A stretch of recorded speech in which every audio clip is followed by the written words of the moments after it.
All right, gentlemen, we're back from Mexico after our first couple streams with Rubet, and we got to talk about some things because I got on Twitter, whoa. I got on Reddit, whoa. A lot of people very upset, and, you know, for what it's worth, the timing of some of these things, the way that they played out, I get why people are upset. But look, throughout this video, I'm not really here to change anybody's opinion because just the time that I've spent on the internet where people make an opinion, have an opinion, it's really hard to change that. So I'm just going to tell you guys the God's honest truth, and you can believe me if you want. It is what it is. I'm not here to be dismissive or condescending or passive aggressive about any of this. I just want to give you guys exactly the way that I see things, the way that things happened. All right. Just to be clear, I am not the CEO of 100 Thieves anymore. I don't go into the office that's in LA. I live in Texas now. I haven't been the CEO of 100 Thieves for almost 2 years now. And I attend about 4 board meetings a year.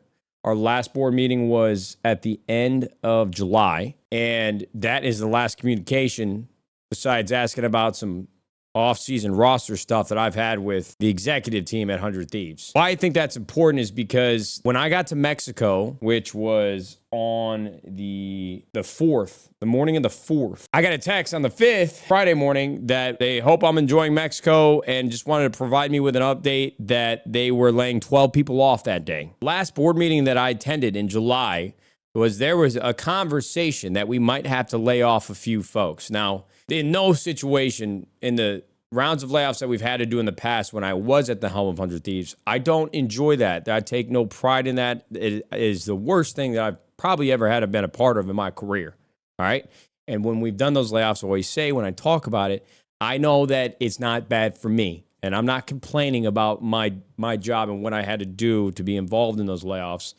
I'm honestly ashamed of it, right? The people that are affected by those layoffs, those are the people that we should feel empathy for. And for the folks that were laid off from 100 Thieves this time around, I hope nothing more for you to find a great place, land on your feet. It's the worst. I get it. But I didn't even realize that they were finalized. You could believe me or not. I don't know, bro. That would be a pretty ballsy call for me. Be like, hey, you know what? I know that we're doing those layoffs here, but fuck it. We're going live with Rubet. It's just like, whoa. I had no idea. And when I got the text, I was just like, and the reason why I was in Mexico that week is because my wife is 8. She's 37 weeks pregnant. The C-section is already on the calendar in 2 weeks. She has planned my trips to Mexico for the Rubet streams for September, October, November, December, and January already. She's a planner in this group. My Rubet stream was already planned for supposed to actually come back today, but I finished early, so I came home early. That had been on the calendar for weeks and weeks and weeks. So a terrible situation, terrible, turn of events, but that's what happened with the layoffs in 100 Thieves and Rubet. So now the last thing I want to talk about is the morality of gambling on stream. All right, listen to me.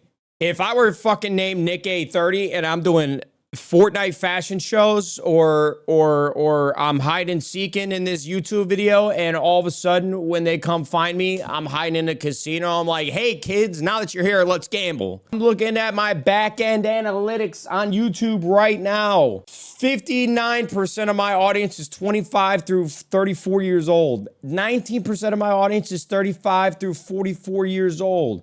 5% of my audience is 45 through 54 years old. Dude, 13 to 17-year-olds, 0.02%. Brother. Guys, you act like I make Roblox, Minecraft, and Fortnite videos. You know what I mean? I mean, fuck. I'm watching ESPN, and I got a money line spread ticker on the bottom of the screen. I mean, across all major forms of entertainment and media, gambling advertising happens. I was doing the case openings a month and a half ago, and we were losing our minds over it. They're like, yo, gold. Open some cases, man. You got to start drinking right now. Like, people were all about it. And I said time and time again, if I'm sitting on stream and you guys were watching the case opens, even if I'm streaming Call of Duty, brother, I make terrible jokes all day. And I said, if I get a gambling deal, I'm doing it. And people were like, fuck yeah, brother. You want to drink and gamble? Let's do it. I'm like, hell yeah. And it happened, and it's awesome. All right? It's awesome. Don't gamble, you will lose. I'm telling you right now, don't gamble, you will lose. But I've got fucking Drake, Trainwrecks, XQC. I've got some of the biggest creators, some of the biggest names of entertainment doing this. Look, I'm not trying to sit and be like, just they do it, I can do it. But holy shit, man. I feel like I just spawned in and I'm the first one to ever do a gambling deal. Now, the layoff thing and it happening at the same time, I get it. But listen, I am not in the day-to-day 100 Thieves anymore. My demographic is significantly older than what people say. So if you guys, if you hate me just exclusively for gambling, I can see why some people would hate it or hate me. I got offered an ungodly amount of money to go do something that I enjoy doing already, that I, from time to time, it's just what it is, man. It's what it is. So look, I'm not sure if this video helped at all, because honestly, the more I kept talking through it, the more upset I kept getting and the more condescending I probably sounded. But that's where I'm at here. That's how I feel. And I hope you guys have a great day. I'm trying to figure out if there's anything that I missed, but yeah. All right. Hope that helped. That was a shit. I'll see you guys on stream. Prepare for the hate squad to come through. Hey, listen, man, they already came through. It's okay. I'm okay with it. We should all be okay with it. I mean, the timing of the layoffs and me going live with Rubet, dude, it was the worst possible timing you could ever imagine, but it truly was out of my hands, whether people want to believe me on that or not. There's literally nothing I could do. I mean, the only thing I could have done, which I said in the tweet, that wasn't in the video, was like, all right, I definitely could have followed up with the executive team to see when they were happening, but yo, I didn't. It is what it is. It's a terrible situation all around, but I just want to give people some clarity. And, you know, whether that helped or not, I don't know, but I just didn't want people to think it was going down exactly the way that they thought. All right, dude. Yo, boys, listen, man. Today's going to be a shorter stream just because I'm getting on a little late here.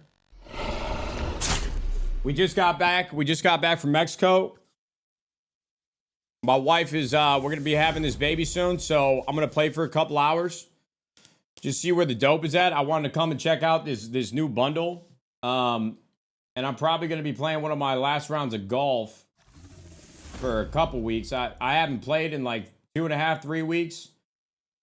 And with the baby coming, I would imagine that, you know, if I told my wife, hey, I know we got a 2-week-old, but I got to go double bogey the 4 out of these 18 holes real quick, I can't imagine that would be received very well. So I'm going to try to get in like one last round of golf with my friend who invited me, and we're going to go from there.